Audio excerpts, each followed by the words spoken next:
Welcome to the KINJAZ Podcast.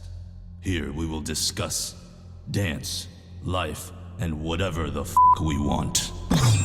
Ladies and gentlemen, boys and girls, welcome back or welcome to KINJAZ Movement in the Shadows. We are your hosts, Ben and Anthony. We did a sexy intro today. Folks, we got fam in the house. We have fam in the house today. So excited. We haven't caught up with these guys in a minute. So excited. We have, okay, let's do this. I wanted to do a different one from the last time. We have creators, writers, directors, movement geniuses, artistic visionaries, husband and wife, father and mother to Numa. We have Keone and Mari Madrid back in the pod.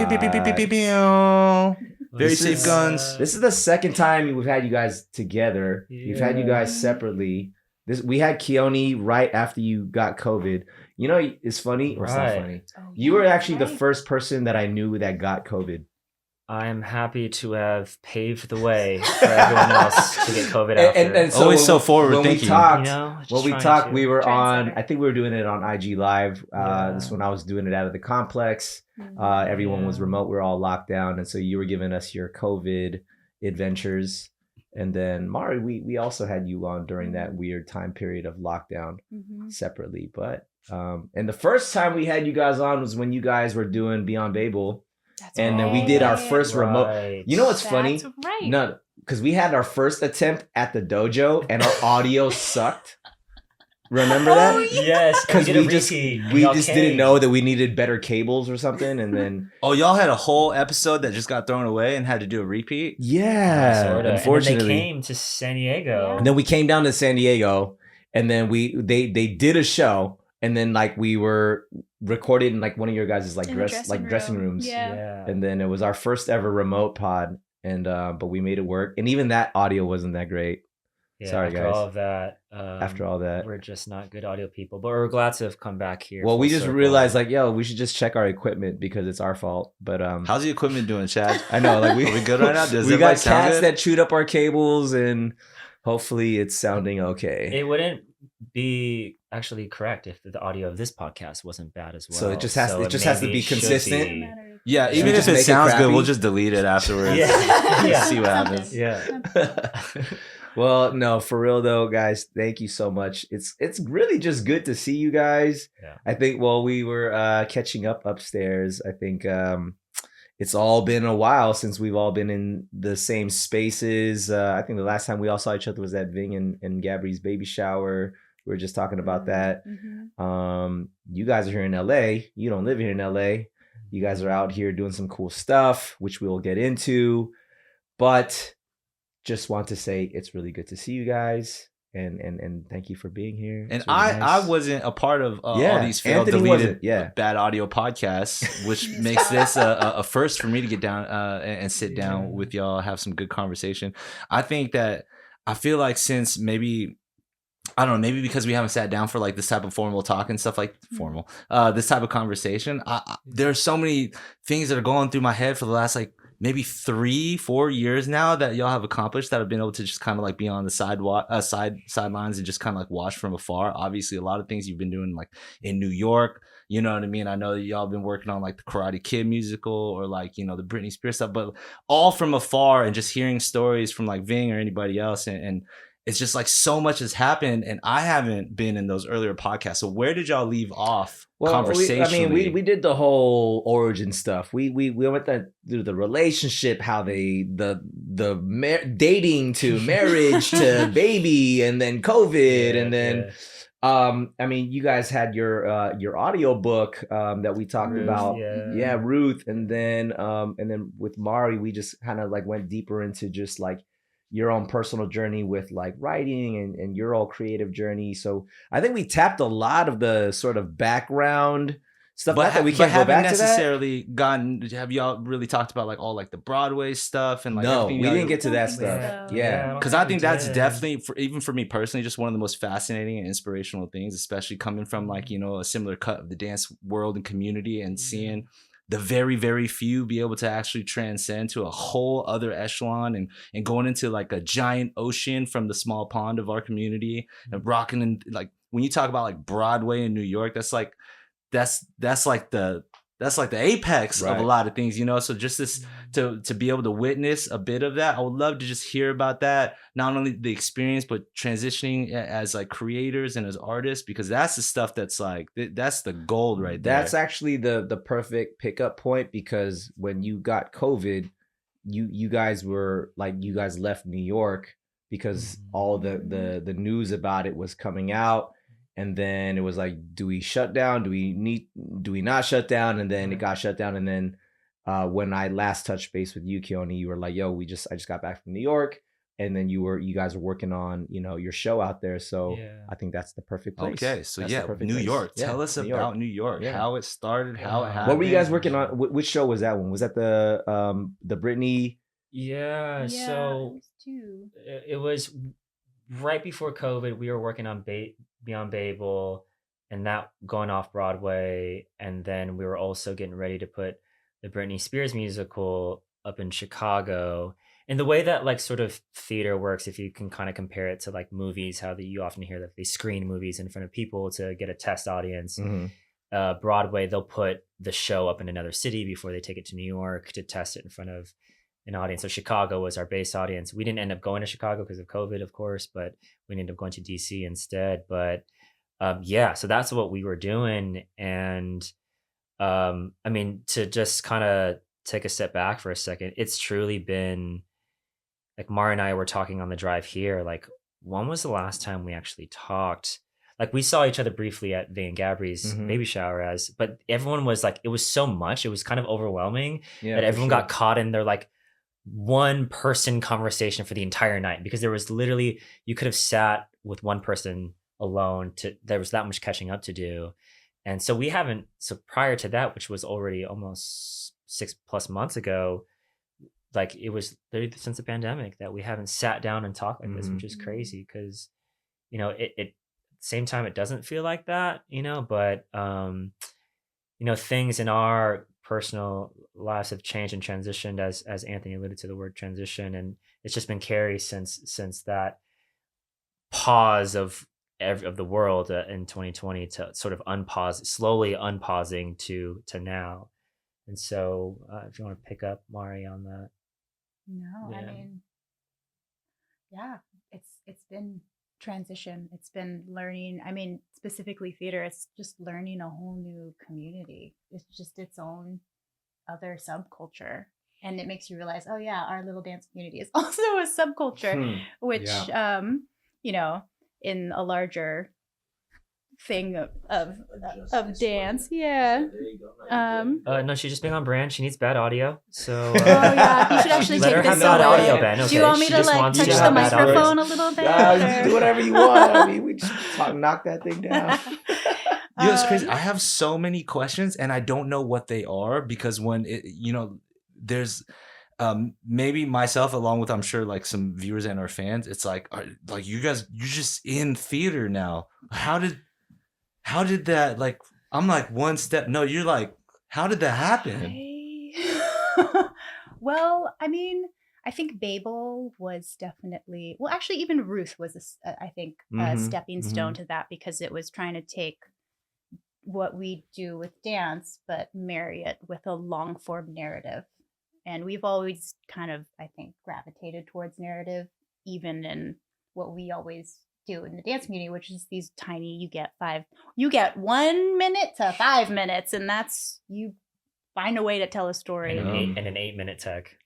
And that's all you get. You get like how many lighting cues. Unless you throw the show. Unless you throw the show, yes. Yes. And you can film your whole piece on the stage. That's a different story. So yeah, I think that was one step. And then from there, that kind of led into, I mean, there's overlap, but from that, it hopped over to Babel, which was like the next level of that, or just having a whole narrative told all through movement, where you come and you do it live for an audience over like a 1.5 hour, 2 hour show. And then I think then we started kind of getting into the tendrils of theater because it's a live show. And then from there, we had a producer, Susan Bristow, reached out to us to ask us to come to a reading for this Britney Spears musical they were developing. They were interested in us being choreographers. And our immediate response was, oh, us? Do you need Brian Friedman's email? Because I don't think that we're the people that you want choreographing your musical. I think you misspelled Brian Friedman's name. I think. So we definitely just like entertained it. Like, first of all, we read the script and it's brilliant and hilarious, and it really opened our eyes to what it could be. Because I think when you hear the 3 words Britney Spears musical, there's a certain thing that comes to your mind, and so. When we read the script, like, oh, this is very interesting. And so they flew us out to New York to go watch a reading, which they do. They basically hire actors to come read the script on actor stands. Pages are in front of them, and they just read it and they act it out. Sing the songs, and and everyone watches. Investors watch, potential creatives watch. It's just a pitch for everyone, right? And so we were being pitched on it, and essentially in that project. And so once we saw the reading, we're like, oh my gosh, this is hilarious and clever and the smartest way to use her music. John Hartmere, who is the writer of that script, he wrote The Upside with Kevin Hart and Bryan Cranston. Great movie. So he did a brilliant job. And so we got brought on as choreographers, as Mari said. And so, again, to sort of explain how theater, the machinations of theater, they do these things called workshops or labs where you gather for 2, 3, 4 weeks in a studio and you put the show on its feet. You block things, choreograph, have stand-in props, use very rudimentary props which rudimentary props in Broadway is like expensive props for the community. So we're like, 7 platforms? What? Yo, we got you, like, right? So we're just used to that format. And so we did that whole workshop format. And then obviously then you pitch that to more investors and it just kind of keeps building, right? So we went through one of those, and the director at the time was let go after that workshop, and I ended up having a lunch with the producer. Mari was super pregnant, like on the verge of just having the baby at any moment, pregnant. And I think I was in New York for meetings with the Karate Kid team for the Karate Kid musical. And anyways, we're in this meeting with the producer, and she was like, so what do y'all want to do? Just getting to hear us. And like maybe in like 5 to 10 years, we'd love to transition into directing. Like that's this place that we want to go, we want to learn and all this stuff. And then it was like 5 to 10 days later. Was it that soon? It was quickly. I'm maybe exaggerating for sake of the story. Being in my 3rd trimester. Yeah, it was a week before we had Numa. It was a week before we had Numa, and we got the call and them saying, "Yeah, we want you to direct." It was, I say I'm surprised that I didn't go into labor at that exact moment. It's the perfect summation of that experience, because you immediately like, yes, this is the dreams, but then immediate, oh shit. Immediate, oh shit. And we need to learn. We need to figure this out. We need to study and learn and try. And so that was 2018. That's 5 years. Damn, that was 2018. Yeah, and these things take a while. Maybe 2018 we got onto the project. We went to the reading. And in 2019 we were promoted to directors, and then and that's how that sort of trajectory went. And it was just we did another workshop, we did an out of town run in DC, and now we are officially going to be opening on Broadway June 22nd. And it's just been a crazy, like, there's a glass going up in the air, and I'm going to cheers. That's amazing. Yes, that's cheers, amazing. Cheers. That's awesome. And it's strange because, we're so used to our whole careers, right? Like, we're constantly spinning things out. Like, you make something 1 week and it comes out 1 to 2 to 3 to maybe a month later. A month later feels like a long time from now. but we're currently like working in worlds and fields where you work on something 5 years in the making and no one sees the light of day. Right.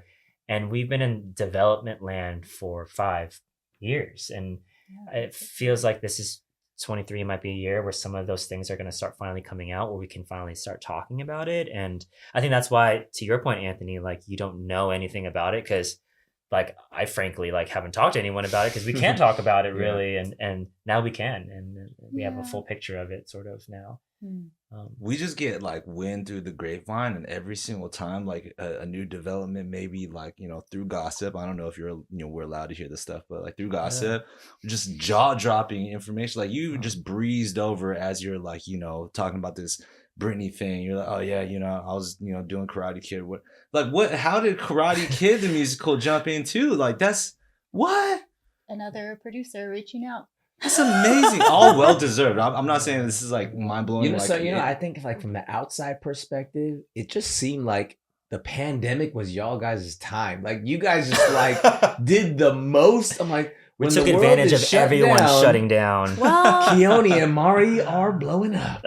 That's like what it felt like. Oh, but man, no, because there was also a moment where when the pandemic started going crazy and New York was going crazy, and then I don't know what my timeline is, but like, you know, y'all just gotten like Babel on its feet in a certain way, and momentum was like rolling in, but then it's like needing to shut that show down. So, you know, there was a lot of still craziness going on, you know, and I obviously craziness for everybody, but like hearing again through the gossip, I like to gossip. Love the gossip.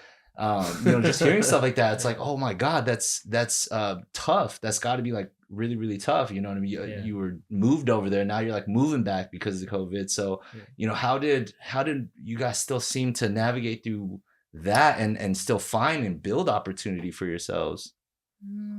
Yeah, we took like a week for Keone to get over COVID, and it was like, all right, well, what are we gonna do? Just a week. We can't do nothing. We gotta do something. Yeah. We were just making stuff still. Yeah. I think there was a time where we were just creating stuff on our own to keep our creative muscles going. We started developing other things just between us, which one of them is coming to fruition, or not fruition, but is being shot in the next coming days, just short film. We were just went into creation mode, and you know, we can't control what is happening in the world. We can control ourselves, and so, you know, we know we're in a place in our lives where we know we're strongest when we're creating, and that's what we feel connected to as people on this earth. That was what we're supposed to do with our time, and so and it felt like, you know, strange enough, the pre-pandemic, it was like we were thinking like, are we going to move to New York? You know, this is probably our future. And look, for everybody, of course, the pandemic brought great pause, both mentally, physically, everything, right? And I think it kind of grounded us in a way and allowed us to navigate where we want to go, like how careful we are about which eggs go in which basket. Meaning, you know, even theater now is still like recovering. It's not like flourishing. It's not like it's back and it's, you know, it's going. It's like you hear like Phantom of the Opera was struggling and like just closed and like had to announce closing to come back again. Like it's just big shows like that. And when you hear about that, you're like, well, there's no guarantee. You know, even if we're gonna open, I'm like, let me first of all say like we're so grateful and like this is a dream come true. But the pandemic was a time to narrow in on some of the passions that we actually truly are maybe we really want to go into, which is writing and directing. Mari writing, me directing, and really in the filmmaking spaces, and that's where we've been developing mostly in the last couple of years. But really theater is what I think is going to come as the soonest. And Karate Kid was just, it was strange because we did this musical in Amsterdam like in 2016. Yeah. And the producer of the Karate Kid musical went out to that Amsterdam musical, and we just like we wanted to do that musical because we wanted to just learn about theater and learn about working with actors, yada, yada, yada. And it didn't do well. It shut down and all this stuff. And we never, that was it. But you truly never know from project to project who's watching, who's impacted by it. And you just try to put your best foot forward. And that was just another testament to that producer from Karate Kid. She was there. She saw it. She's like, oh, I remembered the choreography. I'm going to clock that one day. So then coming back full circle, her hearing about us with the Britney musical was like, oh, now they're coming to Broadway. Let me contact them. So that's how that happened. Robert came in, the original writer is behind it. And that's what really drew us in. We low-key talked him out of hiring a fight choreographer because we were like, we can do it. That was all like, all right. That was not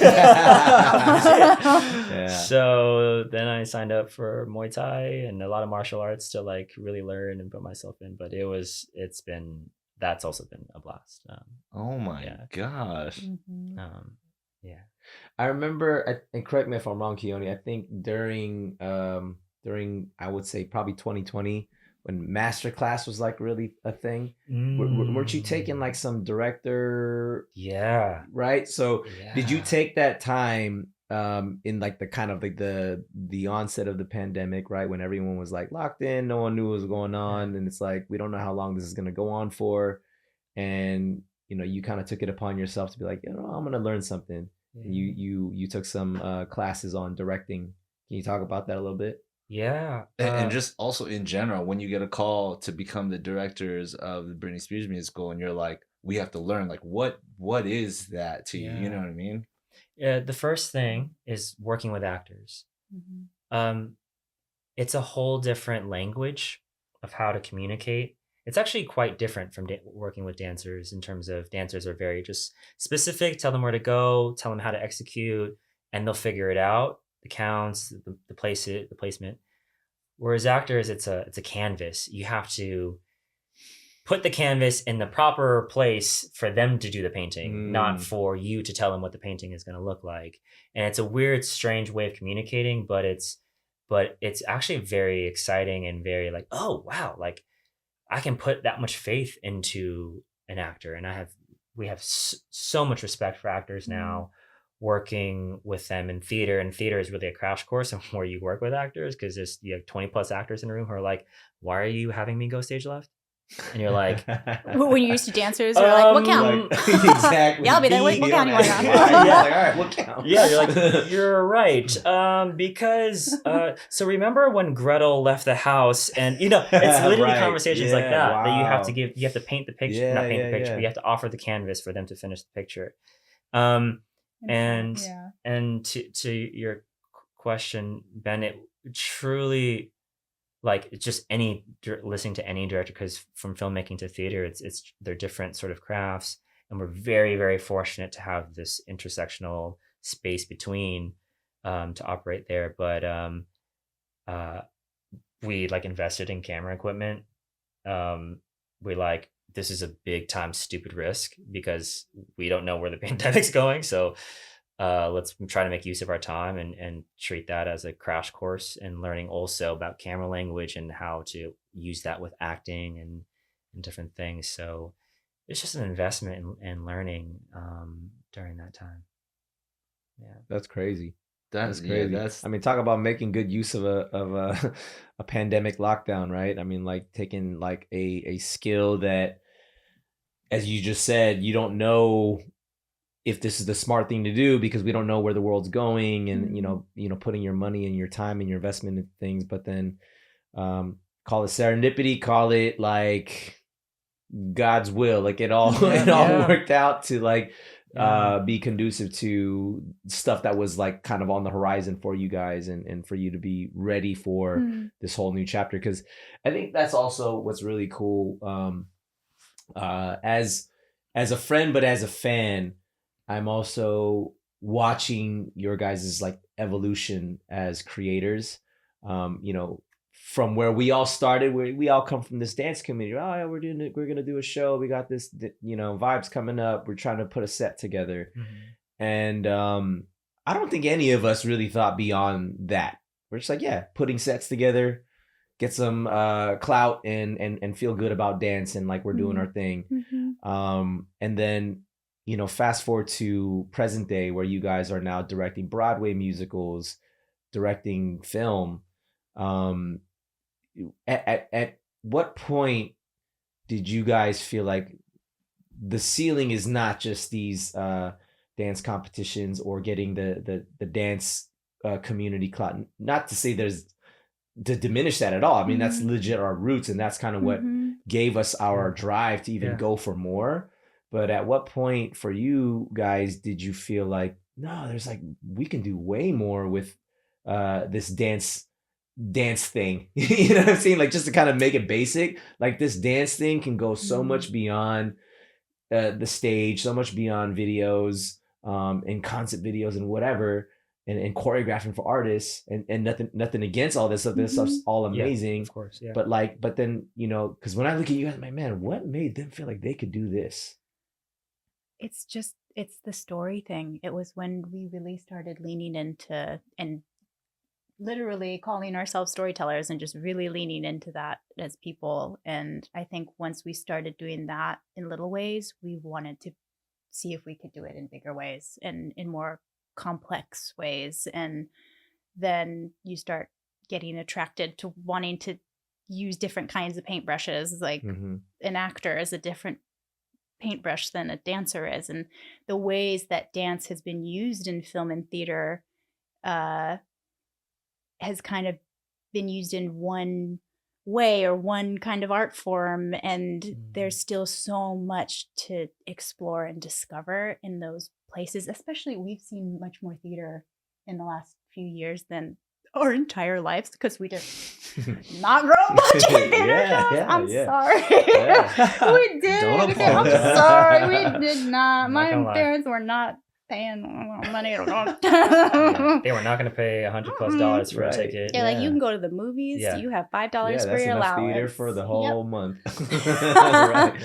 So we've seen a lot, and there's still, like, especially when it comes to hip hop, there is a lot that is undiscovered in that intersection of specifically that. It's not even a form of dance, a whole how many forms of dance within just that, and that is so untapped in that space. And I just think that the marriage of stories and the ways that it's been shown in film and in theater has just been a certain way, and there's so many other layers to it that are untold. So the other day someone asked us, like, how does it feel like working, like your whole lives working with dancers and now transitioning to working with actors? And sort of related it to like a box that you're being given as like, here's a box that has drawers, and some of them are locked and some of them you can have access to, right? And so when you're working with dancers, you have access to these drawers, these tools. And then the second we were said you can work with actors and you can do these things with actors, like there was a whole another set of drawers that were opened, and we're like, oh my God, like there's so many things to play with here. And so that ignites us in some, like we're both, I think, growth oriented people. So like, I want to learn about that. That's interesting. I don't know anything about that. And that's where we just kind of like gravitate towards like the things that we don't know much about, and that relates to our passions, our curiosity and story. And like, how did Wes Anderson become Wes Anderson? How did, Alejandro Inarritu do his stuff? Like, and there's so many things that like, we're just studying different creators, and there's a lot of parallels that I think sometimes us as dancers, we just kind of like put ourselves in like, we're dancers. That's what we do. And like, you hear a lot about actors that transition into directing, and there's like so much space and so much room for dancers to segue into those spaces that we often don't see ourselves in. And now more than ever, like we talk about representation and from a diversity and cultural sense, but there's also a desire for representation on our end as dancers. Like we always talk about, dancers are at the bottom of the artist totem pole. We get the background, whatever we get, we're the last on the call sheet, you know, and why is it that, you know, dancers who are often in front of camera and that work so hard can't get to that, you know, that echelon when dancers are truly a blend of physical and performance, which our actors are heavily performance. And don't get me wrong, they're amazing, but the physical aspect of storytelling with no words is a whole special gift that we can harness. And I don't know. I think that desire to like push dance and people from our community and represent that is still present, very much present, even though we are very much detached from the community. Like we truly both consider ourselves like not part of the dance community in a very active. I mean, yeah, not active, but like not active. Yeah, I mean, like we're part of it, but I mean, truly like in it, you know. Right, and it's now part of us and our path. Yeah. It feels. Hey, it's also totally okay to be a part of your past. Like I think also like transcendence is inspirational to like know somebody is like so beyond. It's like me sometimes. That's like looking at the Jabberwockies. Like sometimes, you know what I mean. I'm like they're like not in the dance community anymore because they went like above and farther, and that's something that I personally as a fan I can respect stuff like that. You know what I mean? And when I see like there have been times where I've worked like on tour for like an artist or whatever for a concert, and you know there have been times, maybe it's my ego talking, but when I feel like what the choreographer, quote unquote, in the job is capable of doing or is responsible for doing is so much compared to so many of the other project leads for their divisions. Again, not talking junk on nobody else, but like, you know, whether it be like the fight coordinator or like the musical director sometimes, or like the you know, the acrobatics director to whatever, or even the lighting person. Oftentimes the choreographer who comes in and is like dictating where people are moving, timing, pacing, you know what I mean? Able to not know, like I myself not know how to do acrobatic stuff, but as a choreographer know how to organize them and paint the picture. Yeah. So I've always thought that choreographers do more work than they actually are, I guess, held in their position and stuff.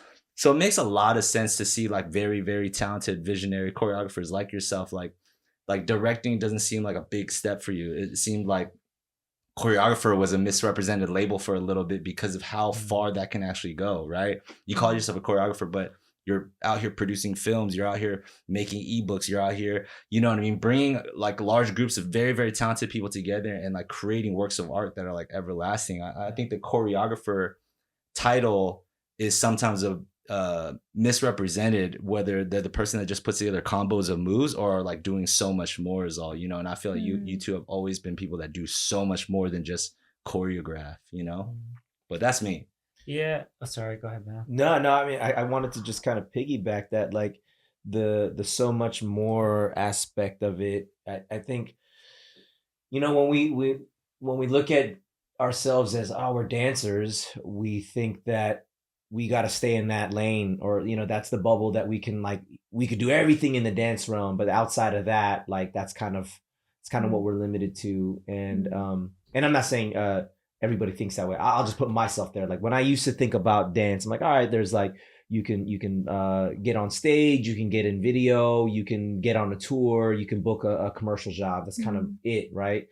But like, you know, the way that I feel like, and you guys can actually correct me if I'm actually misreading this, but the way that I perceive you guys is like dance is just my tool to break through any other place that I want to break through. Dance is kind of like the tool that I'm going to use though. And I'm going to be able to showcase my skill and my knowledge and my artistry in any place that I want to. And dance is going to be the thing that gets me through the door. I mean, like we're talking about stage performance, film, and then like animation. You know what I mean? Like when I saw us again, I was like, wait a second, these guys are Disney characters now. Like, you know what I mean? Like, how are they Disney cartoon characters now? Yeah, congratulations, by the way. I know that was I'm crazy. Probably maybe texted about it, but geez, that was amazing. That was amazing. I don't want to glaze over this at all. NAACP award, right? Yeah. You guys were shortlisted for an Academy Award. I don't even know what shortlisted mean. What does that mean? It's I think like top 10, right? Yeah, that means they ain't on the long list. That means we didn't get nominated. That's all that means. You didn't get nominated. So that's like honorable mention? Yes. I want to be honorably mentioned. That's a pretty sick honorable mention, though. I'll take it. Well, I mean, Yeah, we'll take whatever. So, okay, like that, I remember you guys rented out a whole theater in Vegas. I drove out to Vegas. Yeah. And I missed the whole thing because traffic was insane. But I did catch it in another showing because we stuck into another theater. And I just remember I cried for one. I cried for a few reasons. I mean, the piece itself was beautiful. Like the short itself was an amazing just depiction of a love story, and the fact that it was told through the narrative of music and dance. But then also I was like, man, but this is you guys. This is like not only you guys physically doing this stuff, but I'm like, I actually was like, this is your guys' actual story. Like, I don't know, that's just what I felt. You know what I mean? So like there was so much, like I just felt so much pride and like joy in knowing, I'm like, man, is this where dance is at now? Like dance can do this. And it wasn't just like, oh wow, this is like good dancing in cartoon character form, but it was you two in particular that they sought out. And then the movement, from what I understand, was done in a way where like there was no mocap suits, right? They like animated your guys' actual movement, which I had never heard of.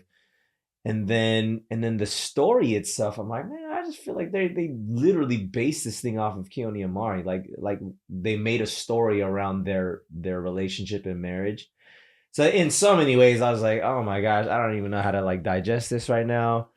But it was so cool to see that, and then to see the praise and the recognition that it was getting from so many different, credible academy and things like that, like what people only dream of, like, yeah, we made a short and like we hope that people would recognize it as a legitimate piece of work, and it was. So before we even I hear from you guys, I just want to say how like powerful and how impactful that was as a fan, you know what I'm saying? And then and then for me to be able to just even share in that moment where you guys were just sharing that with like your friends and fam, which was really cool. And I felt very, honored to be a part of that. But like, yeah, congrats on all that. That's so sick. And you are now unlocked to talk about it. I just needed my time to just be like, let's throw some stuff. That sounds like another cheers moment. That is a cheers moment. Yes, cheers to that. Cheers. Yes. Cheers. Boom, boom, boom. Yeah, that honestly, that project was amazing, start to finish. That whole experience was incredible. But your guys' first viewing of it too was like online, or like I saw was it like a Zoom call or something when you guys watched it for the first time? Where we were with our producer and director, right? And then they were showing and us Numa kind was of just it. Numa also watching it too. We That's so were cool. super emotional. I still get emotional when I watch it. I just can't believe that we got to do that for Disney. That's right. Wild. Like Gene Kelly got to do that. How I mean, I think us, we know how. I know that you're, that's very sweet. But y'all, like Keone, we are in the era of Keone and Mari. I'm gonna say it as a friend and fan as well. Absolutely. You know what I mean? I've said this on social media before too. I'm literally like, people will look back and be like, we lived in the time of Keone and Mari, and I say that because like y'all are just.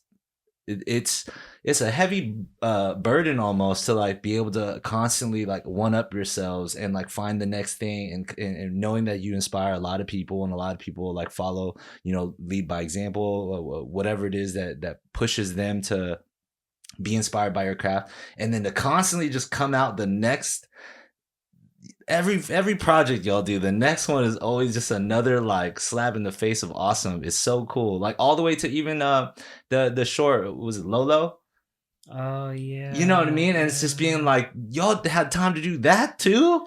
You know what I'm saying? Something so close to home. Every story, like Ben said, it just feels so personal and real. It's not like you're again watching choreographers creating artistry for like somebody else's story. It really looks like we're watching Keone and Mari in every way. So yeah, just well deserved, and congratulations, because that was one of the most amazing things ever for dance. Yeah, ever in our time. Straight up. Up. Thanks, y'all. Appreciate that a lot. Yeah, we don't take it lightly. You know, it truly means a lot. The words that y'all say, the words from our peers mean more to us than anything. Because often when you're working, you just put your head down and you know, for better or worse, you put your head down, you know, and you go forward. And we live in San Diego, where we're kind of in our own bubble, and we keep our heads down and we keep working. And so it's always nice to connect with y'all and to hear it face to face, and we're not on social media that much these days. So we're even more detached, but it's all for healthy reasons. But we truly appreciate it. We don't take it lightly. Yeah. We don't. And I feel we are getting this many compliments. So let's just. No, it's all good. We have a lot more coming. I have a whole list right here. No, once the cameras are off, we'll stop. We swear. It's only for the cameers. I'll take advantage of it now. This is maybe a more like loose question. What's your like relationship with dance nowadays? Ooh, that's a really good question. I feel like there's like two relationships. One is like there is work, and so I have to think about it. And then there is like my old friend that I see every now and then. And only when we both have time to see each other. And when we do, it's so good. And I remember why we're friends. And then we go and we don't see each other again for a while, and that's okay. What's the context of the old friend one? Like when do you revisit your old friend? Is it like, do you make time for it weekly, or is it just like, wow, I didn't realize we were gonna meet tonight, or you know? Yeah, like, that, or it's like, when's the last time? The last time I freestyled was super randomly. Like, I don't know, where you were off with Numa doing something, and I like took our old dog Coco pee out by the garage, and then I came back, and our garage we turned it into a little studio. And I was like, you know what, I feel kind of rusty. I'm just gonna put on a song and I'm just gonna move around. And then I just freestyled for like a couple songs, and I was like, oh yeah, that felt really good. I really needed that. And then that was it. You know, the annoying thing though is it's like so good, and she doesn't like train or dance. Like this old friend thing, she doesn't touch it. Right. And then like she just steps in, and then she just is like just so amazing. It's so annoying. Yeah, like like he's not. No, it's really amazing to watch. I'm as much as we are creative partners, like to watch as a fan and be like, dude, like you haven't danced in like 2 years, and you're gonna do like straight up just turn on music and do that. Like that's insane. When you say that, though, when you say you haven't danced in 2 years, but you guys have been working like nonstop. So you mean you haven't with your old freestyle? Yeah, you haven't just hung out with your homie in a minute, and like, well, you're just gonna do that right just now? Just to enjoy. You haven't danced for yourself, right? You know, right. There's dancing for like work or for whatever, and because I gotta turn in this job, whatever. But there's dancing for yourself, and that's a really personal, as you all know, like when you put that stuff out, like it's a vulnerable space. Anyways, just not to cut you totally. Off, but you're, you had put out this post, Keone, I think it was Intimidated, right? Intimidated? No, not Intimidated. It was another one. What's her face? Oh my god, I can't. You basically you posted and you wrote about that similar topic about how like you don't know if you're like in love with dance right now. Oh my god, I'm pissed off that I don't remember the song right now, only because maybe we all grew up in the age where somebody like ripped a song, you would never touch it again. And I had this song on my playlist, and I was like, I'm gonna choreograph to this. And then I saw it ripping. I deleted that shit off my playlist right away. I don't care if it's just in the studio. There's no costumes. I'm like, this is off of my playlist immediately. I can't even warm up to this shit. You know what I mean? But I remember that hit home because like it's vulnerable enough to put your artistry out. It's another vulnerability to like talk about how. Where you're at with it, but it was so real. So, and I think especially for us, being professionals in the game and being older as well, you do struggle with defining that understanding of dance and knowing that there are two different entities, knowing that there's like the assignment version and knowing that there's your old friend. We were just talking about this in the kitchen, just trying to, same thing. I feel like maybe assignment wise, I was dancing all last year. but like I maybe never hung out with my friend maybe more than twice last year. You know what I'm saying? And that's like finding my way back to just like have a good relationship with my old friend and to feel good about it. Like that's where I'm at in my own personal journey. But to see you be able to like articulate it into words, or to hear that you're in a similar place too, like that's, I don't know, maybe for me personally, that's just cool to know, you know what I mean? That like it's acceptable to have that as a professional dancer. Yeah. You know what I mean? To know that you can have that versus thinking to yourself that like my one relationship with dance has just turned into something that wasn't the start of it. Yeah. But thinking like I can kind of compartmentalize and have that, you know? But yeah, it's I guess nice to hear. As much as it seemed like a somber post, it was nice to connect with, you know? And I think that's okay. Like that's like I had to work through that for sure. Like work through that. Wait, I can't, like this is my career. Like I can't feel like this. I have to push through that. Like I have to reignite it somehow. And then to really, in some strange reason, to sit back and say, no, this is my new relationship with dance, felt more invigorating to my relationship with dance. You know, it was like an honesty moment, and the real truth of Snow something. Allegra, I think that's what it was. Snow Allegra. Indecisive. There we go. I was like, intimidated? No, Indecisive. Yeah. And I, you know, strange enough, what helped me have the courage to talk about that was also having conversations with lots of dancers feeling the same exact way. And naturally, we as humans, like we gravitate towards each other in communal settings. We're not made to operate in like digital settings. And furthermore, dancers it's a communal activity. It's a tribal activity, right? It's meant to be shared with bodies in a space. That energy can transfer in digital spaces in great ways, as we've all benefited from. But I think at the heart of it is those communal, like when we're in rehearsal, you know, the unseen moments, right? Yep. And like that was just taken away. That was taken away for 2-3 years. And how do you respond to that emotionally and mentally? It's totally, completely normal and fine to fall out of love with something because you've lost a part of it that made you love it. That one's hitting me hard. I mean, you know, as we were talking upstairs before we started recording, you know, we're just checking in, you know, like, oh, you know, what's going on? How you been?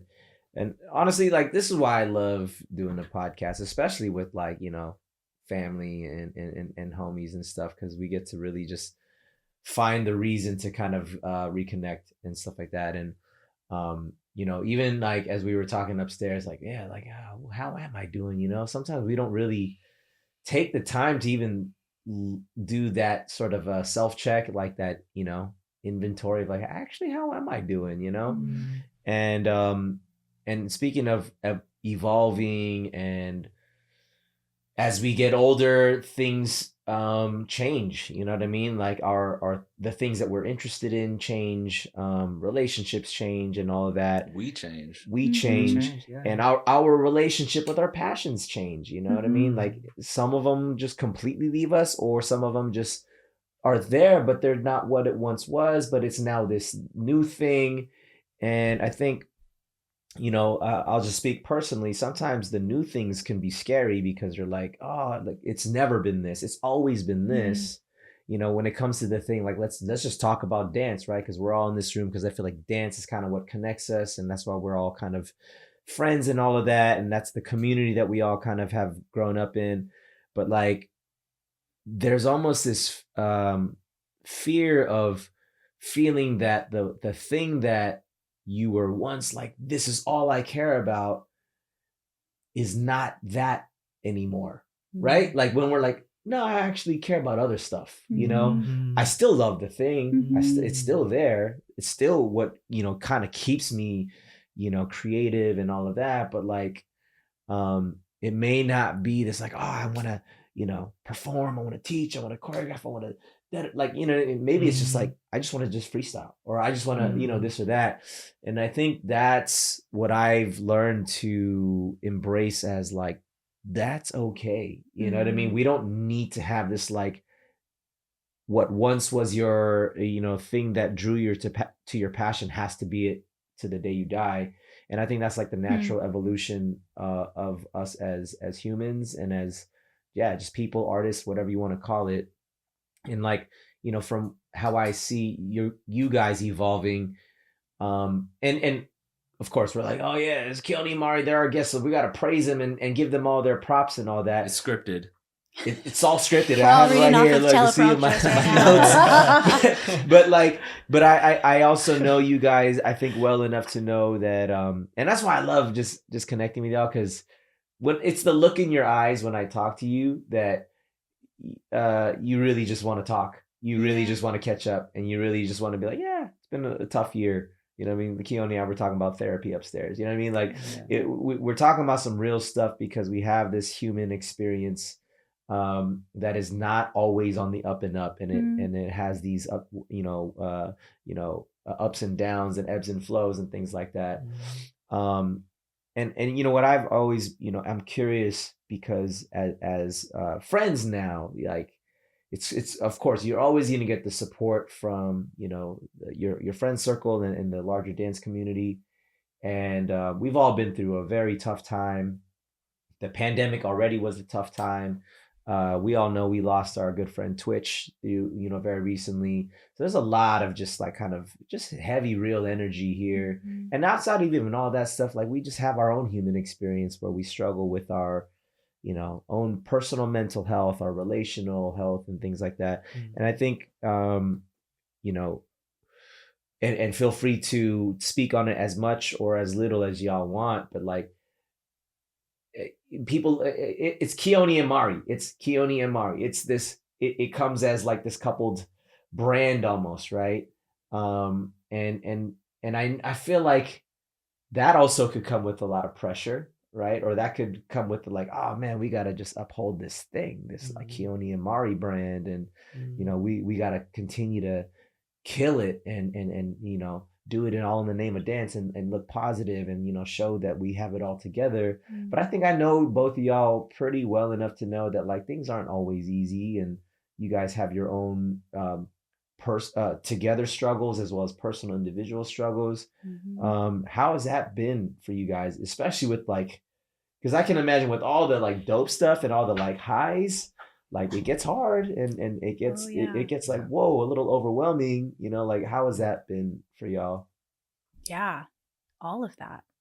And shout out to therapy, y'all. I just want to take a moment because that I am so happy our culture is turning around and talking about that and valuing that, and hopefully finding ways to support people and give people access to that. I think it could be more accessible, to be honest, to people. But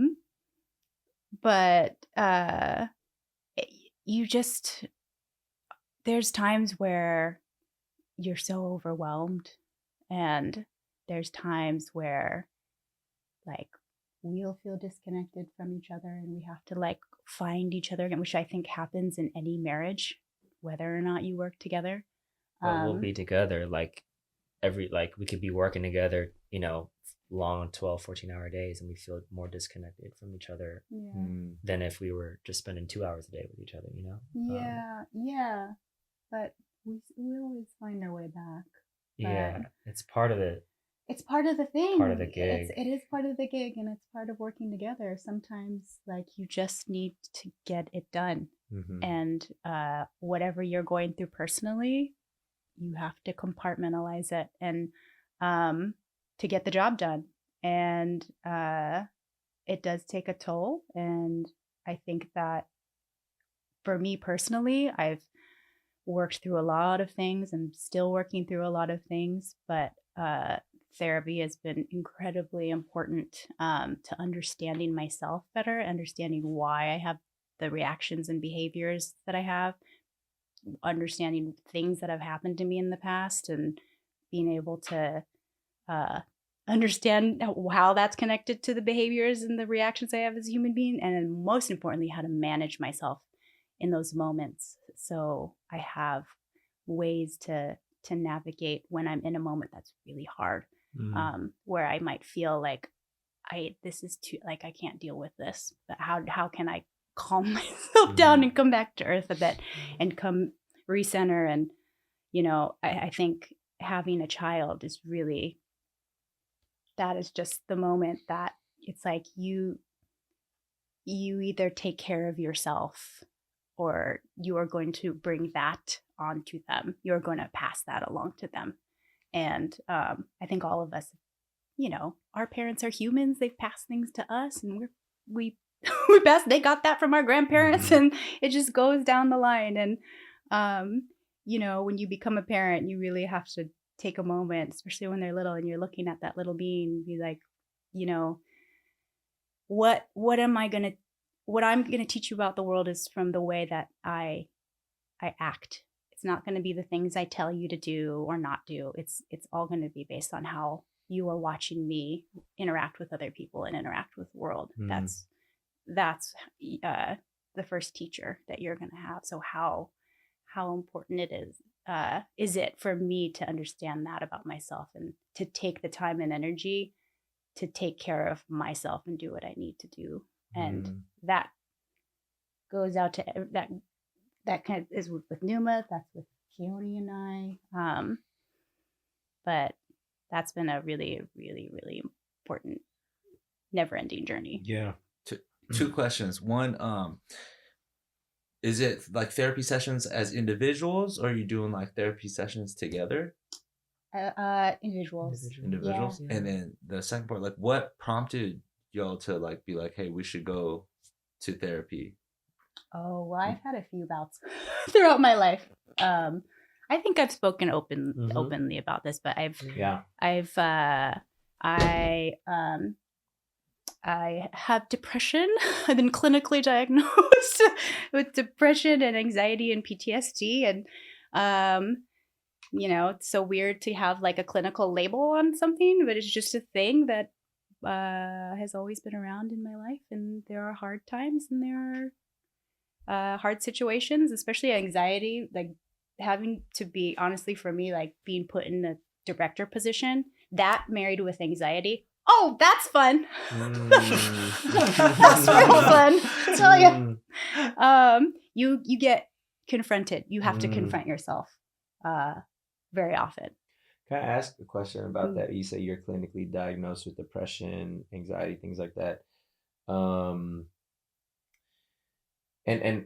I'm not at all like trying to anything about how you said that, but I almost feel like that these are things that people don't really talk about because maybe people don't know what that looks like or what that means. Like, well, how do I know if I am clinically diagnosed? What if I don't know if I'm depressed or not?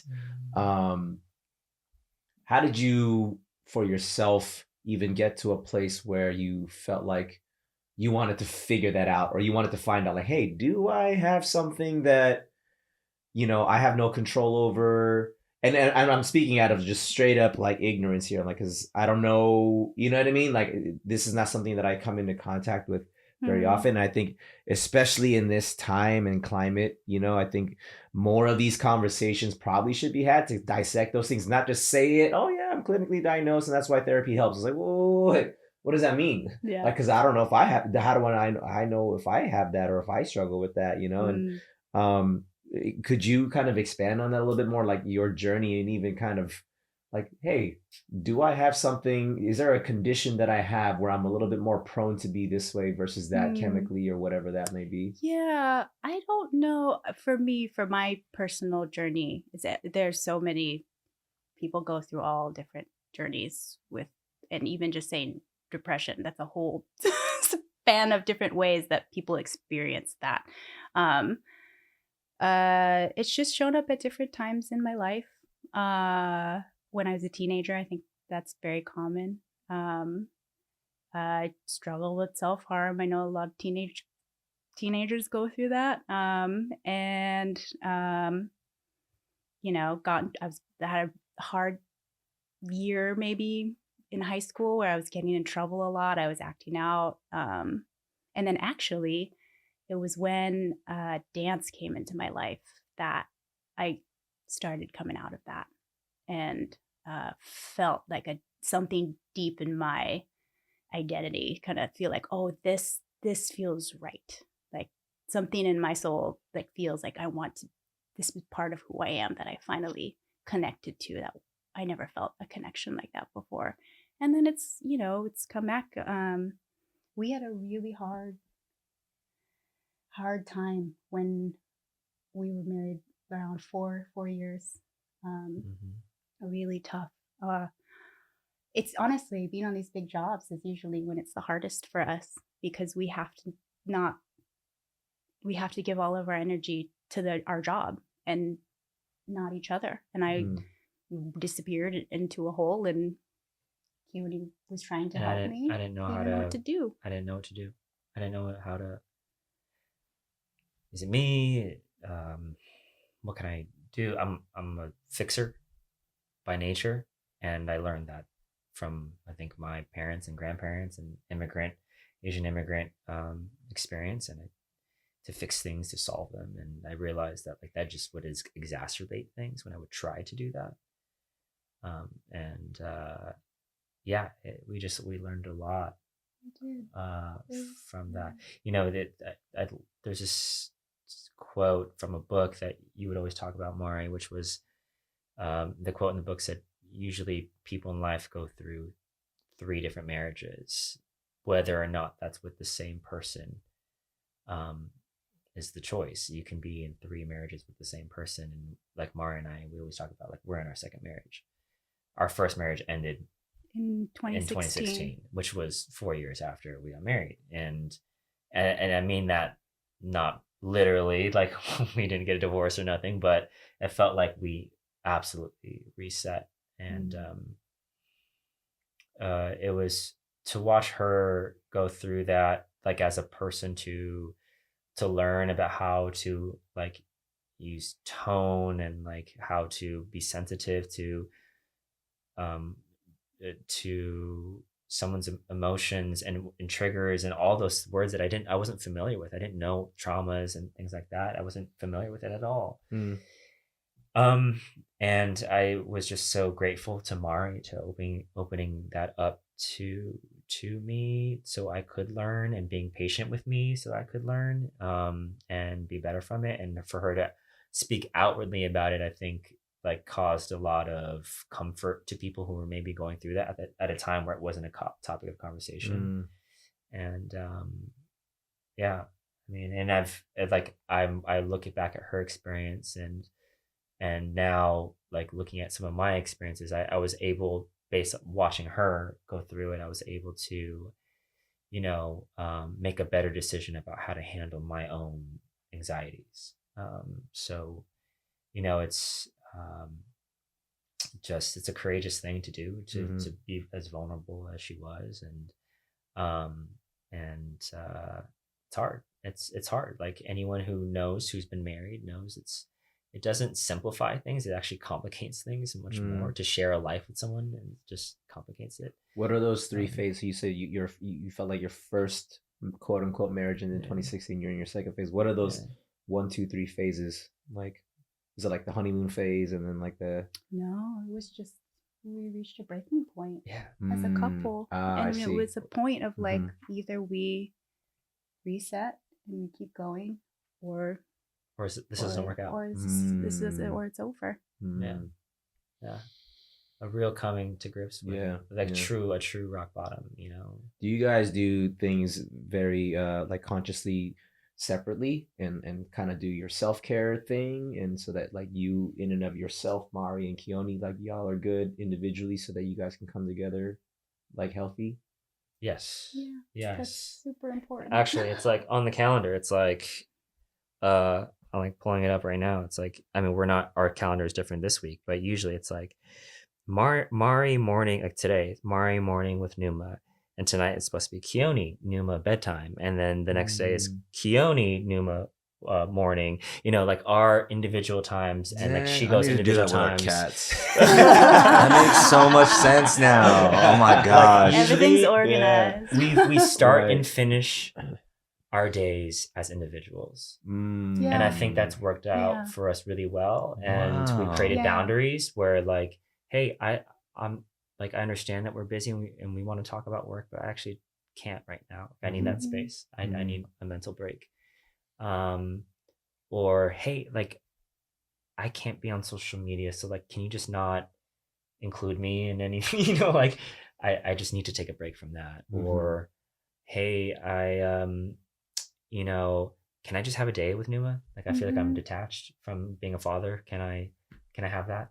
And as you know, as a co-parent, can we have that? You know, and sometimes, hey, can Numa go with grandparents? Like I feel like we need to connect, and just being honest with ourselves and where we're at, so that it doesn't compound. Because I think the bottling it in, the like not communicating, was the key linchpin. Yeah. We're not perfect.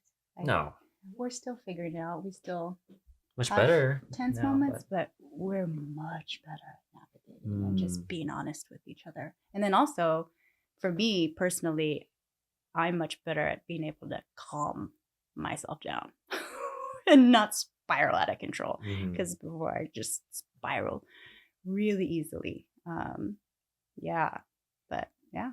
It's been a journey. 2020 was another thing. That was another round. I was like, all right, well, here we go. Here's another round. Here's my third round. But it's funny because you dig into those hard things and it's so fruitful. It's such a hard process. It's like I tell Keone sometimes I feel like I'm walking around without any skin. And it sounds really weird, but it's just this feeling I'll get in my body sometimes. But what do you mean? Like you feel like you're just exposed or something? No, yeah. I don't know what I'm seeing like the body's exhibition right now. Exactly. You know what I mean? Just nothing but muscle fibers and You're stuff. still alive. Yeah. Just like walking the very dogs. Ren instinct. Just like, oh God, I'm so vulnerable.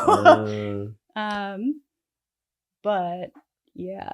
You know, it's crazy because like obviously you know, very third party about this. Like it's such a weird human social condition to be like slightly inspired when you hear about like, you know, like people you look up to or idols, you know, that also have human issues. And then you're like, oh, that's like slightly more relatable. So it's like easier to like find your own inner peace or whatever. So, you know, I'm obviously as a human, I'm not shocked to hear like a married couple like yourself sitting here talking about like, you know, vulnerabilities or like things that you might have gone through that have been like difficult and stuff like that. But through things like social media, we more than not only show like our products or, you know what I mean? No matter how consciously we're showing our processes and stuff like that, that might be towards our craft or our artistry and not necessarily like our relationships and stuff like that, you know? So it's always so extra powerful when people that you really like look up to are in not going through struggle, but just going through similar human experiences all, you know? So I do, want to say that it's awesome that you're able to be here. Obviously still super successful in everything that you do together. And share these types of things, because I know not only ourselves as individuals, but even like anybody who might be listening who like revere like everything that y'all have done in your professional lives and stuff, and then still be able to sit down and listen to just real human stuff, you know what I mean, talking about what anybody could go through and stuff. So I really just appreciate y'all talking about this stuff. Honestly, I'm honestly like so proud of Keone because he's starting his journey on himself, and does that mean like personal therapy? Yeah, okay. I'm so proud of him. I'm gonna cry.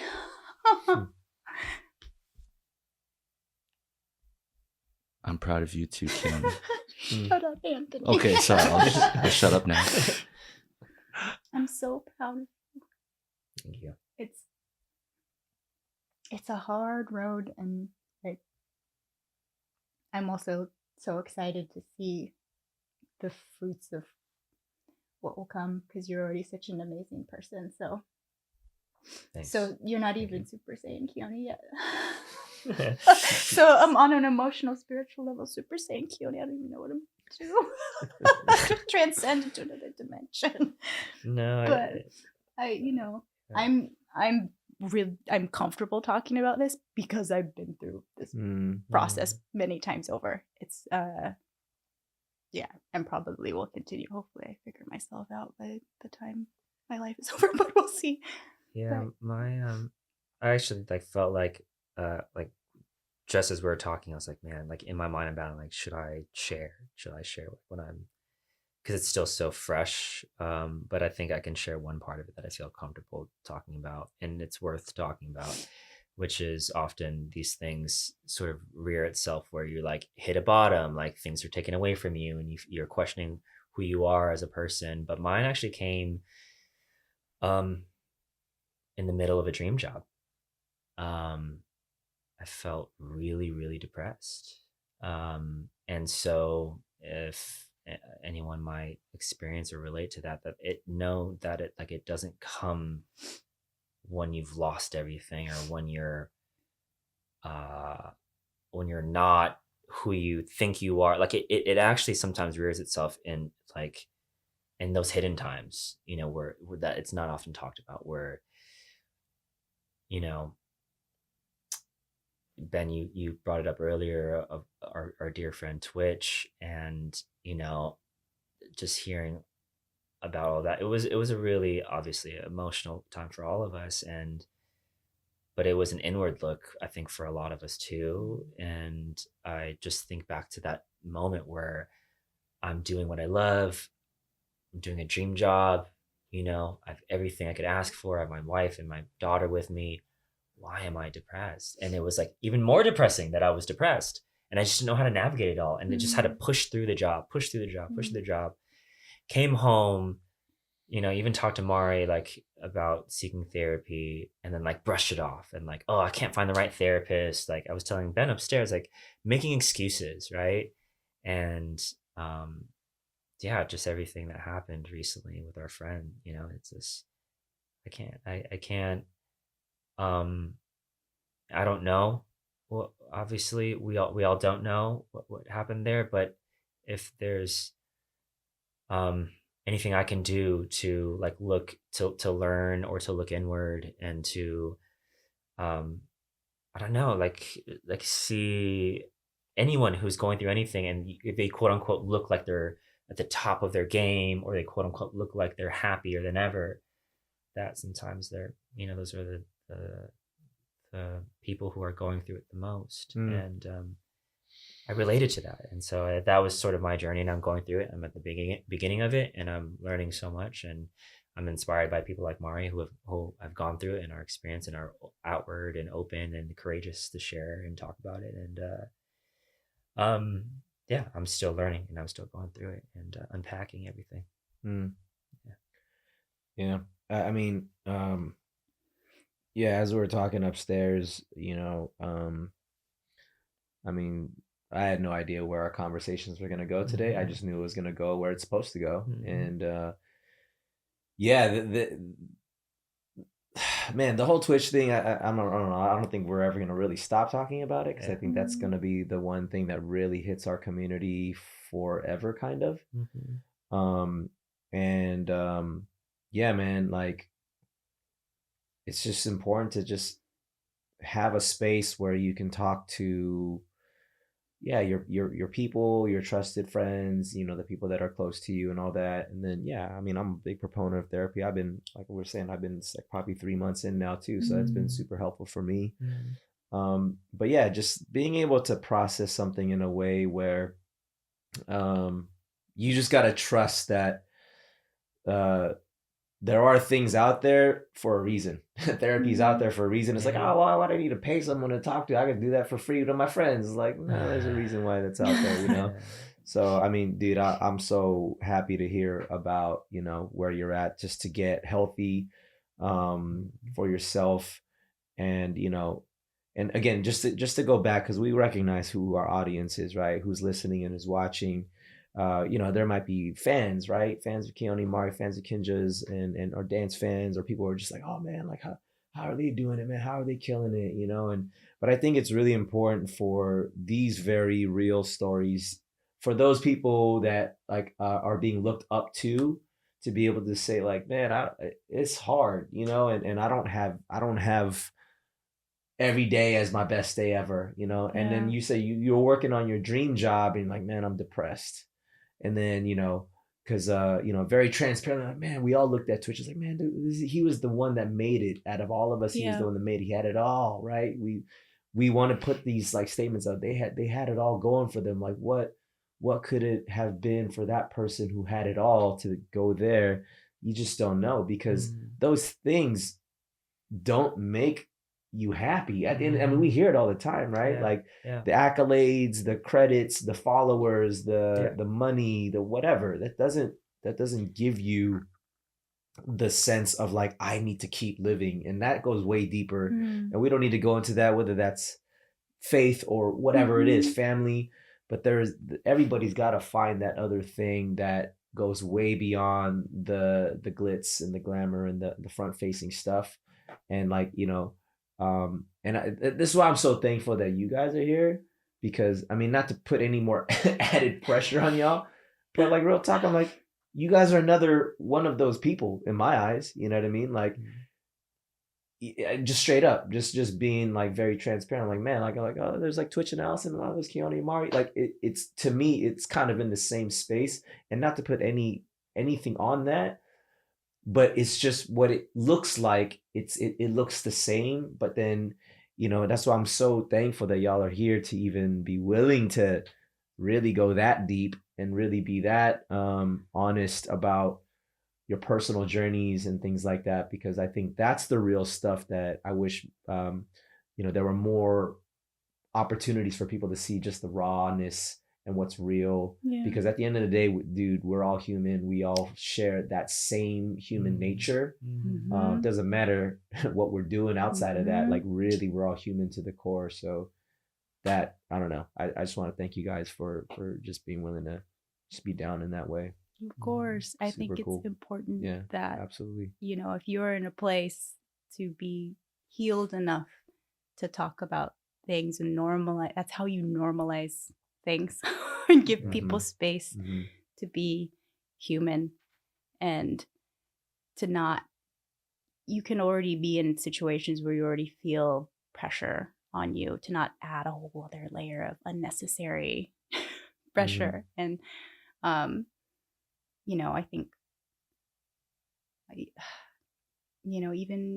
even with Twitch, like, I just hope people give him the grace that to know that he's human. And we all have those moments, and that place is so scary. It's the most terrifying place, and it's to be able to stop yourself from going there is like how to be there and to figure out how to climb out. But then after that, trying to figure out how to not go there, not go to that place. And there's literally people who are professionals who can help you learn how to do that, or be there for you, or understand like what it is about you that's still broken, that needs to be healed. And people find that in different ways for themselves.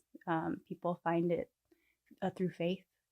People find it through therapy. People find it through connection to their loved ones. I mean, but I think it's important to be open about going through that, especially if you're somebody who's perceived to have made it or has success, because just, you all know, like, that's when you become an adult and when you start building a career, like, you get a thing and it's in that moment and it's big, and then you do more stuff and you feel comfortable in that, and then the next layer of that, you get pushed into, you were talking about this earlier, but like pushed into a new thing, and it's uncomfortable, and then that just continues to happen, whether that's work or whether that's you as a person. Like, I think, Anthony, you just got married. Marriage is a whole new, being pushed in a different way as a person. It's not new, but it is new, and you get confronted with things, and it can be overwhelming, and it can be hard to navigate, and we all go through that as people. Everybody does. And to be able to not to know that you're not alone when you're in those moments that you feel like you're the only person in the world, and that if you left, nobody would care. And, you know, yeah, that's just a real place that people go. And,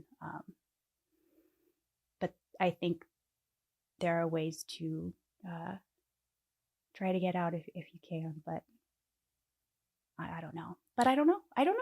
Mm. It's not what happens. It's not everyone's fate. I just, and I think that's why, you know, I think what happened with Twitch was so confronting to so many people. And, yeah. It's very, honestly, it's very beautiful to see y'all support for each other and to be able to acknowledge things like that too, because I mean, admitting it to yourself, you know what I mean, and trying to like figure out how to like help yourself is one thing that can already feel, if you're already feeling lonely and then having to go through that, it seems lonely. But like to witness y'all, you know, your support for him, being proud of him to like, you know, go through things, and obviously even being vulnerable enough to like ask yourself, like, is it me, is it something I'm doing when she's going through it, like, and to have to process those things and then still be out here, you know what I mean, having each other's backs and stuff. It's just, it's really, really, I know we just talked about a lot of things that are really heavy and dark, but I'm still sitting here really inspired and motivated by like watching y'all, you know. So I just, again, just thank you for that, you know, just that example. It's I always appreciate, you know, everything that you bring to the table, both the light and also some of the darkness, because it's all, it's really it's so just wrapped in love, you know, and I think that is so powerful to just be in the presence of. So thank you for that. Yeah, well, it's nice to be able to talk about it and share that with people, and we're just in a space where we can, and if anyone's listening who is going through it, that's like, forget all the things that we've done, like, you know, that's not as important as our well-being and our happiness and our support for each other as parents too. Like that has really been the biggest game changer, obviously. Like having a daughter and seeing her and being, I was telling you and upstairs, like, ooh, how am I, like, I see myself in her. And like, and then when she does something that like, oh, she got that from me, crap. You know what I mean? And like right. A small thing or a big thing, I'm like, you know, I gotta take care of myself. Like, I think when you're younger, in your 20s, you know, you're like, how can I change the world? You know, you have this like change the world mentality. And then when you hit 30 or, you know, even later 30 and you start having family or whatever, you get married, all this stuff, your perspective maybe slightly changes to like your world. Yes, you want to change the world, but the world starts with yourself, because that's the only person that you can really affect first and foremost is yourself. So if you can start there, then you can start maybe changing the world. When right now our world is our family, you know, that's starting there. How can we change our family? And it's some weird way we've shrunk it, you know, and it's helped us it has. Focus a little bit more on and not get overwhelmed by the plethora of things. Because even when you guys talk about it, I'm like, oh my god, we still have Karate Kid and the Britney Spears musical coming up, and then we got to shoot tomorrow. Oh my gosh, when I get home. You know, oh my gosh, I got to work on this deck. We got to send the script out. But all that said, it's when we, like, our coach always talks about, like, take care of yourself first. You can't take care of anybody if you don't take care of yourself first. And yeah, if that's helpful to anybody, that's the most important thing, that hopefully this podcast can be helpful. Yeah. Absolutely. Yeah. That's another cheers moment. That's what I call that. I think I need a refill. I will refill for everybody right now. Here, let me get the audio on it. Hold on. Nice. Right. There it is. Free to sponsor us, Macallan. That's Macallan Travel Edition. You can only get these at duty free in the airport. Duty free. That's true. You know what I mean? Yeah. Here's a question that I've been thinking about for a little bit since you mentioned it earlier. You we're talking about when you were sitting down with the producer of the Britney Spears thing. You're just having a candid conversation. You're like maybe like 5-10 years down the line, you hope to transition into a director. That happened in like 5 or 10 days. What's 5 or 10 years from now for y'all? I think I don't speak for you. I think we're in agreement. I think we're in agreement. Yeah. We talk about this all the time. Communication. We would love to just write and direct our own things, whether that's films, whether that's TV shows, whether that's theater. Yeah, I think we want to continue to make our work like we always have, but just in bigger ways, with more budget than what's in our pocket usually. Yeah, it's more than that Kickstarter budget. It really is that. It's writing and directing, and we've moved into this phase, like this new creative partnership, because this is interesting for us because when we're choreographing together, there's an equilibrium there of like Mari has her own style, I have my own style, but like when we come together, like we see each other as equals and we want to participate equally, and there's a weird, strange equality thing, which is totally not right, and was hard for us to navigate. But we're finding even more, I feel like we're finding even more equilibrium in the filmmaking or the storytelling process and writing and directing our own things. We're in the sense where Mari can write and I can direct, but there's a Venn diagram where we meet in the middle, where I can contribute a little bit in a screenplay, or she contributes on the directing side, and there's that collaboration, but we have a little bit more of a space, individual space. Yeah. And I feel like it's really nice. And it truly feels like we're healthier in our creative relationship going in this direction. It's also thinking about like being parents and like how is that going to work with our daughter and going to school, and like we have it semi plotted out in our minds. I think this is how it's going to work, because I listen to like other podcasts and actors who are married, and how do they make it work? Oh my gosh, like when they're gone for 3 months, what do they do with their kids? But like that's the hope. And that's also not necessarily the hope because of whatever accolades. That's the hope because it feels like creatively, spiritually, emotionally right as we move into this like next phase of what makes us curious. One, what lives within our skill sets, and then what makes sense for our future as parents. So it's a perfect intersectional space of like, yeah, that makes sense for us 5 to 10 years from now.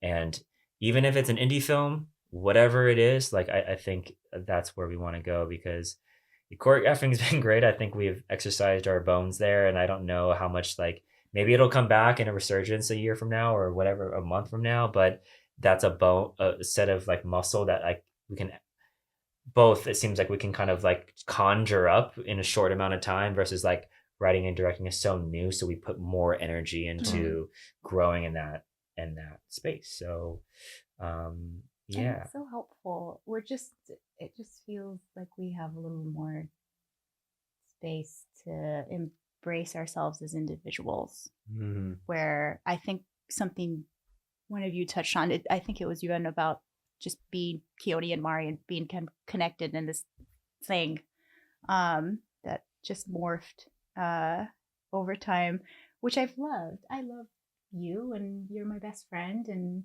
I love how connected our lives are and how much we share. It's such a special way to live a life.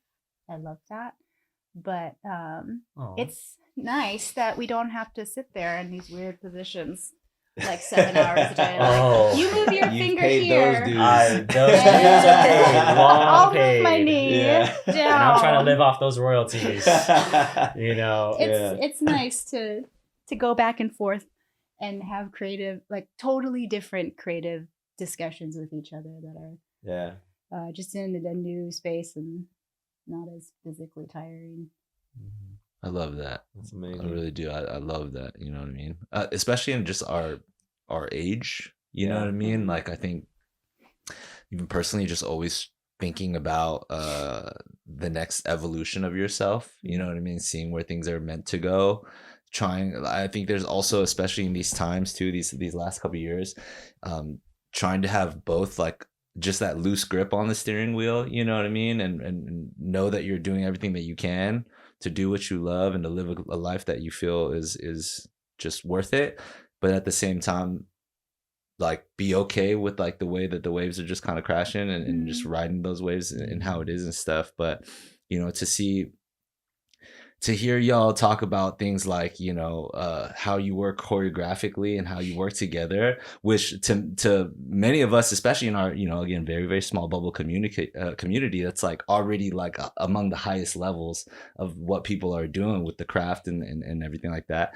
And then to hear y'all being like, yeah, but you know, it's really nice to do this other higher level thing that you're now doing and finding a deeper sense of that, you know, cooperative relationship that you have working together and still being able to produce amazing things too. And just know that there are still more steps to take and there are more evolutions of yourselves to have. And then when you're saying stuff like, you haven't even seen Super Saiyan Keone yet, I'm like, damn, I'm kind of scared. What the fuck is that? Like, if this is, what is this, Goku? You know, Gohan Keone? Like, you know, it's only going to go to higher echelons. Yeah. But that's so encouraging. It's really inspiring, you know what I mean? I'm saying it now. It is. Yeah. That's awesome. That's awesome. Stop hyping it up. I said it. Lower the expectations, as Anthony always says. Lower the expectations. Moderate the expectations. Moderate the expectations. Exactly. Well, we normally do a lightning round, but for the sake of time, and also just I'm just feeling the energy. But we always close with the new season. We've already had your guys' golden rules individually, and in our new season, we like the concept of entertaining what people or how people view the concept of mastery, right? Being able to put so much focus on anything, like a physical thing, a mental thing, just a habitual thing. Everybody can master something. And Bruce Lee has this quote. He says, "I fear not the man who has practiced 10,000 kicks once, but I fear the man who has practiced one kick 10,000 times." So the concept of just putting so much dedicated focus and energy and time into one thing. I want to flip it a little bit. How do you guys feel as a couple that you guys have mastered something together? What is mastery between Keone and Mari?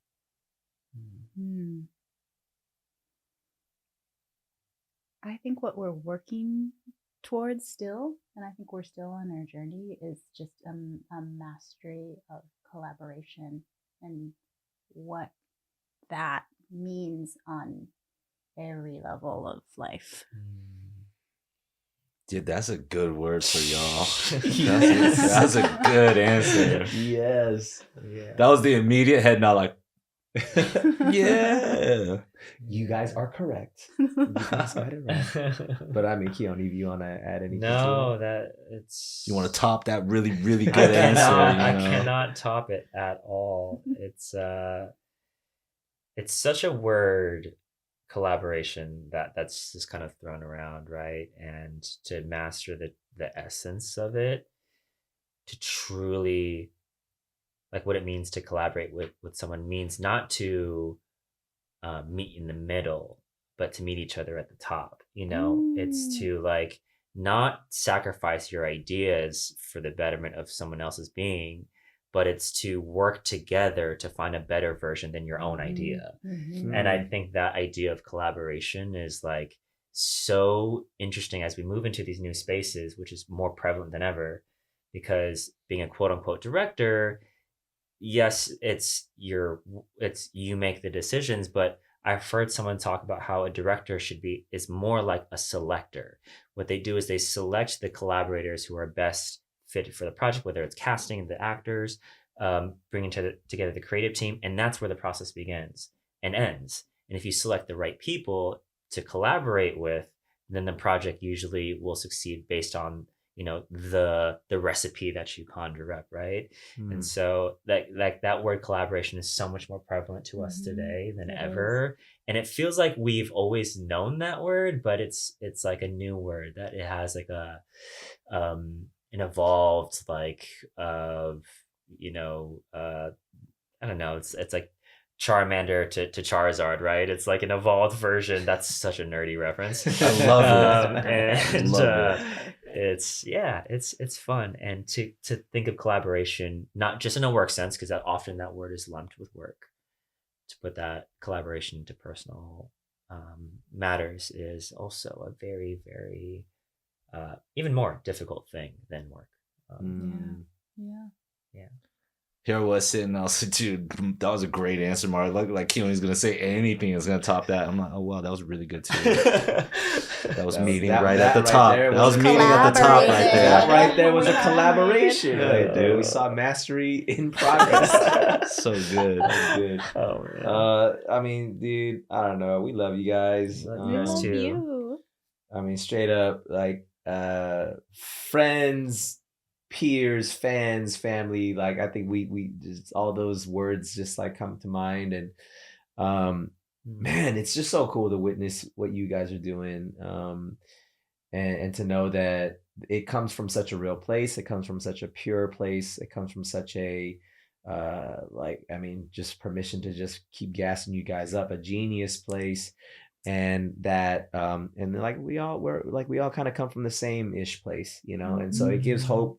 It gives hope for us. It inspires us, and then also again recognizing the people who may be sort of like looking towards our direction for a little bit of direction. Like what could we do? It's like no one's that far off. Like we're all pretty much right in the same place.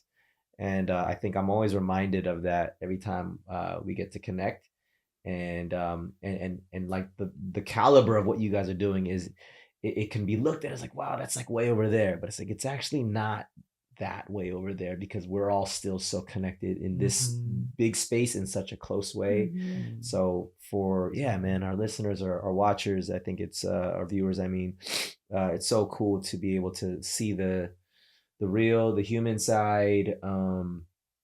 It's just really inspiring and encouraging, and man, we're so proud of you guys, and thank you for your time. We know you guys are busy. You guys are out here for work, you know, so for coming out here in that space, and just to share some time with us, we really appreciate, and we love y'all, man. It's straight up like, this is really cool. It's really cool to connect again. We always talk about how we feel that the podcasts that we do that are the most impactful and influential to our followers are the ones that are usually the most impactful to ourselves. And so, I mean, take the mics and cameras away. Sitting down and talking to y'all is always some sort of, I always find some sort of inspiration from it, because of just like how life is, and just the type of people you've always been, even in my life. So yeah, just like Ben said, thank you for the time. It means a lot, you know, for y'all to join us and to just constantly sharing this journey. The fact that you've even like shared on this podcast series, you know, multiple times collectively and as individuals, and you know, when we get to look at it, hopefully you'll be able to join us in the future and stuff, and we'll always kind of see this little timeline of just where life has gone and how we've been able to grow and learn both together and separately. But just dope to have y'all here and just to share new stories. That's really what it comes down to, you know. It's so good to just see you all and connect and talk about some life. Straight up life. Yeah. Well, I mean, for the sake of like, I mean, you guys are working on a ton of stuff. Is there anything you guys want to like kind of point some light to, or something that people should be looking out for? Like, now's the time. And what's going on? Well, we will have our Broadway debut on June 22nd. Let's go. Dang. COVID permitting. Feel free to plug the name of the Broadway debut. Once Upon a One More Time. There we go. It's Britney, bitch. Yes. That's right. Okay. Is that a subline for the title? No. I kind of wish. was like, that's kind of No, it's not. It's a family-friendly show. Okay. That's one big one that you can go see for yourselves. Yeah, it's about fairy tale princesses. Cinderella, Snow White, Rapunzel, Little Mermaid, you know, the works that you know, they've been telling the same old story to little children for centuries, as children open that book and try to you know, get a story before they go to bed. And it's not until Cinderella is given a book from a rogue fairy godmother called the Feminine Mystique, and which opens their eyes to, wow, I don't have to tell this story. This story of picking up lentils every day. This story of sacrificing my lungs and liver for a man, or letting a man kiss me to wake me up. I don't have to do that. That's not, the end all be all. And that's where that story takes off. And of course, it incorporates the amazing music of Britney Spears. Who has so many hits. Yeah. You forget until you hear them all, and that's not even all of them. Dang, that's cool. So that's coming to Broadway. That so sounds amazing. If you're in New York, check it out. Awesome. It's a comedy, dance musical, and then we're developing our own films and stuff, and hopefully we'll be able to talk about that. But above all else, we're working on ourselves all the time, and that's the most important thing. So love it. Yeah. Heck yeah. Well, there it is. Well, we'll plug. I mean, everyone's following you. We'll plug your socials in the description. Yeah, you guys sorry, I don't post very much on it. It's all good. 6 times a year. We'll make sure you find all the 6 times they post in the year. Oh, for real, good, great time catching up with you guys. Thank you guys so much for stopping through again, folks. Oh, there we go, right there. Thank you guys for tuning in to another episode, for listening and or watching. If you are finding this episode for the first time, we have a bunch more episodes. Keone and Mari have been on this pod. This is their fourth time. So yeah, if you guys want to listen to their individual episodes, go back there in the archives. We have so many amazing guests that have been through the pod, so feel free to stop by and listen to those. If you guys are really digging what we're doing, please leave us a 5-star review on iTunes. Write us a review. All that stuff helps get us visibility on the charts. And follow us on our socials, KINJAZ Podcast, cast with a K. Tag us, screenshot us, let us know you're listening. We'll regram all that stuff. And we appreciate you guys for your time. We love y'all. Stay safe. Be healthy. KINJAZ Bang. We out of here. KINJAZ Bang. KINJAZ Bang. Boom, boom.